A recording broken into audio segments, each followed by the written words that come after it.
Cerca Teleeuropa sul tuo Play Store o Apple Store e scarica la nostra app. Disponibile per tutti gli utenti Android e Apple. Ti aspettiamo. Disagio, rabbia, lotta tornano a infiammare il dibattito in Calabria, manifestazione partecipata questa mattina davanti alla sede della Cittadella a Catanzaro. CGIL e UIL hanno portato in piazza migliaia di lavoratori che chiedono al governo della regione un cambio di passo dal lavoro agli investimenti alla sanità. Vediamo. Basta con gli occhi della speranza! La sanità calabrese ha bisogno di risposte! Non chiamatelo sciopero generale, ammoniscono i sindacati, ma una mobilitazione di popolo che prelude ad un qualcosa di più forte, intenso ed eclatante. È solo una manifestazione, non è uno sciopero generale, la prossima volta saremo il doppio. All'appello mancava la CISL, che ha scelto la strada del dialogo, consegnando la piazza alla CGIL e alla UIL. Non vogliamo né tavoli né tavolini, vogliamo risposte concrete. C'erano le bandiere a testimoniare il disagio e la rabbia, gli slogan a dimostrare che è finita la stagione delle attese.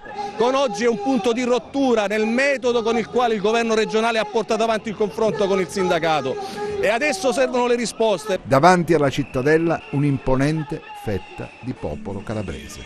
Chi ci dava per, dormienti si è sbagliato, mi riferisco al governatore. Il sindacato è forte e sostenuto anche da una grande rabbia e da un grande disagio sociale. C'è malessere, disagio, tensione sociale. E non si può fare il commissario di tutto, non si può commissariare l'agricoltura che è strategica in Calabria, il turismo, il commercio, le attività produttive e adesso anche la sanità. Non abbiamo eletto un imperatore, noi vogliamo un governatore e con lui vogliamo risposte nei prossimi giorni e se non ci saranno andremo allo sciopero generale. Nel mirino dei manifestanti c'è il governatore, le scelte fatte dal suo governo e le attese consumate nel nulla, dicono i sindacati.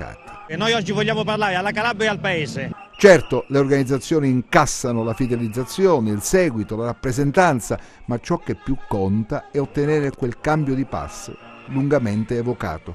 Altrimenti, riposte le bandiere, si corre il rischio della folclorizzazione e del disagio che in Calabria c'è ed è fortissimo.